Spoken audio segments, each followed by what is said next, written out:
Hello, അസ്സലാമു അലൈക്കും. ഞാൻ ഇന്ന് നിങ്ങൾക്ക് കാണിക്കാൻ പോകുന്നത് വെള്ളയപ്പത്തിൻ്റെ മാവ് എങ്ങനെ ഉണ്ടാക്കാമെന്നാണ്. അതിന് നമുക്ക് 3 ഐറ്റം മാത്രമേ ആവശ്യമുള്ളൂ. നമുക്ക് നോക്കാം എന്താ വേണ്ടതെന്ന്.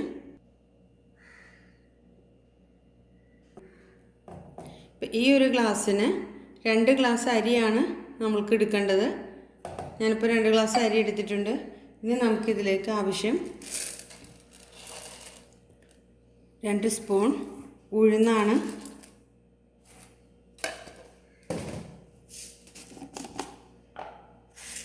പിന്നെ ഒരു പിഞ്ച് ഉലുവ. ഇത്രയാണ് നമുക്കിതിന് ആവശ്യമുള്ളൂ. തേങ്ങ നമ്മളിതിന് ഉപയോഗിക്കുന്നില്ല.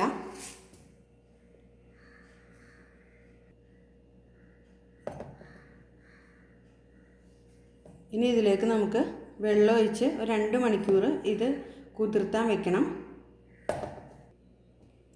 അപ്പം ഞാൻ വെള്ളം ഒഴിച്ച് വെച്ചിട്ടുണ്ട്. ഇനി 2 മണിക്കൂർ ഇത് കുതിർന്ന് നമുക്ക് കിട്ടണം. ഇത് നമുക്കൊരു സൈഡിലോട്ട് മാറ്റി വയ്ക്കാം. ബാക്കി കാര്യങ്ങൾ നോക്കാം. ഇനി നമുക്ക് വേണ്ടത് ചോറാണ്. ഇത് നമ്മൾ അപ്പത്തിൻ്റെ കൂടെ ഇട്ട് അരിയുടെ കൂടെ അരയ്ക്കാനുള്ളതാണ്. പിന്നെ നമുക്ക് ആവശ്യമുള്ളത് ഈസ്റ്റാണ്. ഈസ്റ്റ് ഒരു പിഞ്ചൊക്കെ മതിയാവും, കാരണം നമ്മൾ പുളിമാവ് ഒഴിക്കുന്നുണ്ട് ഇതിലേക്ക്. പുളിമാവ് എന്താണെന്ന് ഞാൻ പറഞ്ഞു തരാം.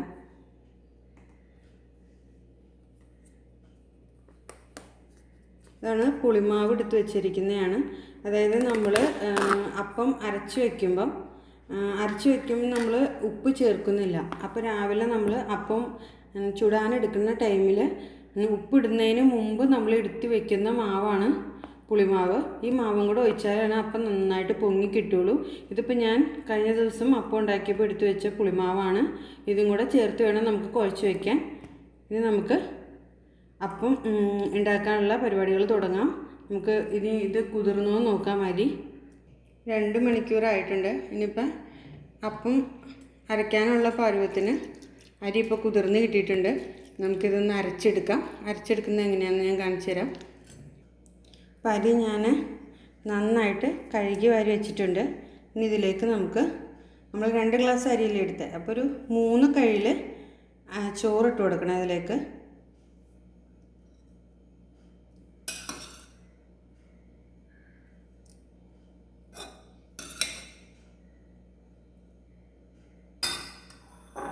ഇത് നന്നായിട്ട് മിക്സ് ചെയ്ത് കൊടുക്കാം. ഇനി ഇത് വേണം നമുക്ക് അരച്ചെടുക്കാൻ.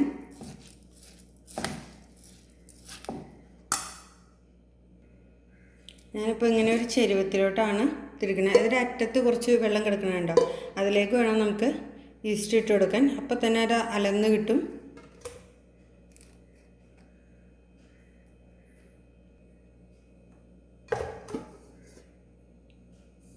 ഒരു നുള്ളിൽ ഈസ്റ്റ് ഇട്ട് കൊടുത്തു. ഇപ്പം അതവിടെ കിടക്കും, അലർന്ന് കിട്ടും. പിന്നെ നമുക്ക് ഇത് അരച്ചെടുക്കാൻ തുടങ്ങാം.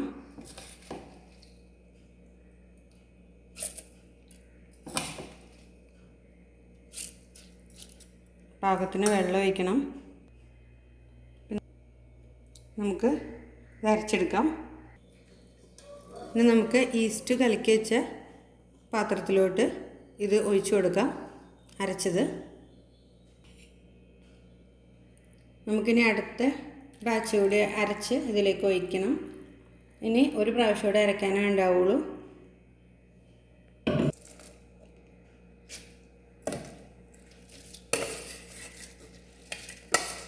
ഇതും കൂടെ അരച്ചിട്ട് കാണിക്കാം.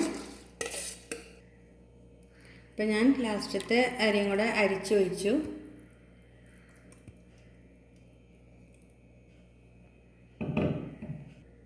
ഇനി നമുക്ക് ഇതിലേക്ക് പുളിമാവ് ഒഴിച്ച് കൊടുക്കണം. ഞാൻ നേരത്തെ പറഞ്ഞില്ലേ, നമ്മൾ തലേന്ന് ഉപ്പിടുന്നതിന് മുമ്പ് എടുത്ത് വെച്ച പുളിമാവ്. ഇത് നമുക്ക് ഇതിലേക്ക് ഒഴിച്ച് കൊടുക്കണം.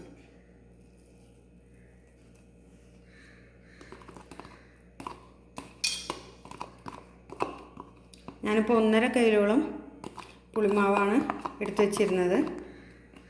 കണ്ടോ? ഇനി ഇത് നന്നായിട്ട് മിക്സ് ചെയ്ത് കൊടുക്കണം.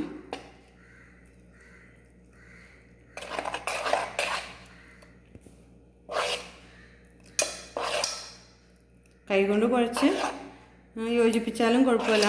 ഇതിപ്പോൾ ഞാൻ സ്പൂൺ വെച്ചിട്ടാണ് യോജിപ്പിക്കുന്നത്. നമുക്ക് ഇനി ഒന്ന് മൂടി വയ്ക്കണം. ഇത് ശരിക്കൊരു 8 മണിക്കൂറെങ്കിലും ഇങ്ങനെ ഇരിക്കണം, എന്നാലാണ് ഈ അപ്പം നന്നായിട്ട് പൊങ്ങി കിട്ടുള്ളൂ. അപ്പോൾ നമ്മളൊരു രാത്രിയൊക്കെ കിടക്കുന്നതിന് മുമ്പൊക്കെ അരച്ച് വയ്ക്കുകയാണെങ്കിൽ നമുക്ക് രാവിലെ തന്നെ അപ്പം ചുട്ടെടുക്കാൻ പറ്റും. നമുക്കിനി ഇത് അടച്ച് വയ്ക്കാം. ഇപ്പോൾ ഒരു 8 മണിക്കൂറായിട്ടുണ്ട്. നമുക്കിനി ഇത് നോക്കിയേ, നല്ല രീതിയിൽ പൊങ്ങി വന്നിട്ടില്ലേ അപ്പം, കണ്ടോ? ഇനി നമുക്ക് ഇതിനകത്തുനിന്ന് ഫസ്റ്റ് ചെയ്യേണ്ടത് എന്താണെന്ന് വെച്ച് കഴിഞ്ഞാൽ പുളിമാവ് ഇതിൽ നിന്നെടുത്ത് മാറ്റി വയ്ക്കണം. എന്നിട്ട് വേണം നമുക്ക് ഉപ്പിട്ട് ഇത് ചുട്ടെടുക്കാൻ. നമുക്കപ്പോൾ ആ പാത്രം എടുത്തുകൊണ്ട് വരാം. ഒന്ന് ഇളക്കി കൊടുക്കാം.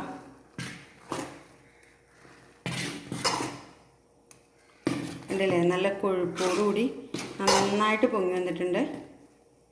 ഇനി ഇത് നമുക്ക് പുളിമാവ് എടുത്ത് മാറ്റണം. എന്നാലാണ് നമുക്ക് അടുത്ത ദിവസം അപ്പം ഉണ്ടാക്കുമ്പോൾ അത് എടുക്കാൻ പറ്റുള്ളൂ. 2 കൈയിലോളം പുളിമാവ് ഞാൻ എടുത്ത് ഇതിലേക്ക് മാറ്റി വെച്ചിട്ടുണ്ട്. ഇനി നമുക്കിത് അടച്ച് ഫ്രിഡ്ജിൽ സൂക്ഷിക്കാം. ഇനി നമുക്ക് ഉപ്പിട്ട് കൊടുക്കാം.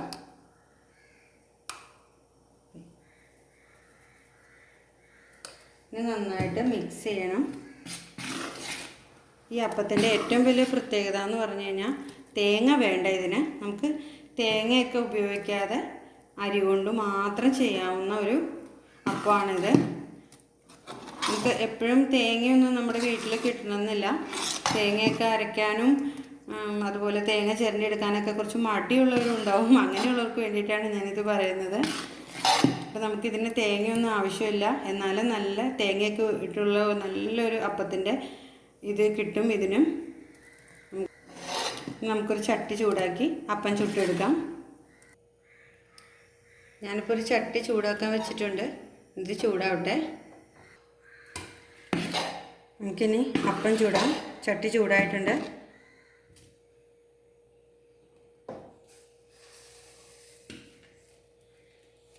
നമുക്കൊന്ന് ചുറ്റിച്ച് കൊടുക്കണം.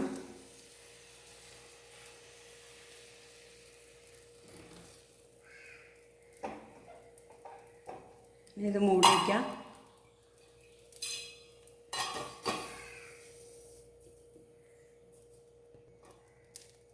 നമ്മുടെ അപ്പം ഇവിടെ റെഡി ആയിട്ടുണ്ട്. നമുക്കൊരു പ്ലേറ്റിലോട്ട് മാറ്റാം.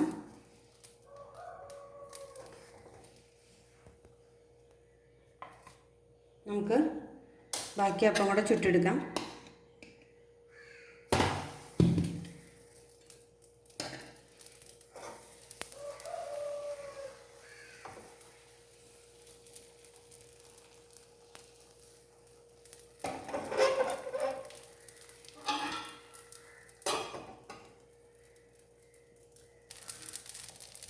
നമ്മുടെ രണ്ടാമത്തെ അപ്പം ഇവിടെ റെഡി ആയിട്ടുണ്ട്.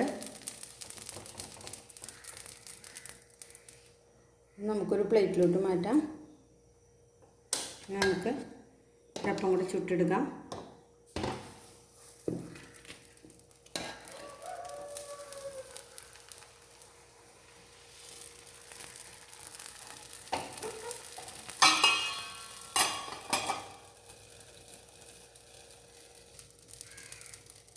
നമുക്ക് മൂന്നാമത്തെ അപ്പവും റെഡിയാക്കി കിട്ടിയിട്ടുണ്ട്.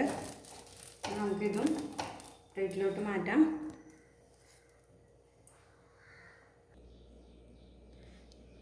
ഇപ്പം കണ്ടില്ലേ, നല്ല പാലപ്പം ഇവിടെ റെഡി ആയിട്ടുണ്ട്. വളരെ സിമ്പിളായിട്ട് നമുക്ക് ചെയ്തെടുക്കാൻ പറ്റും.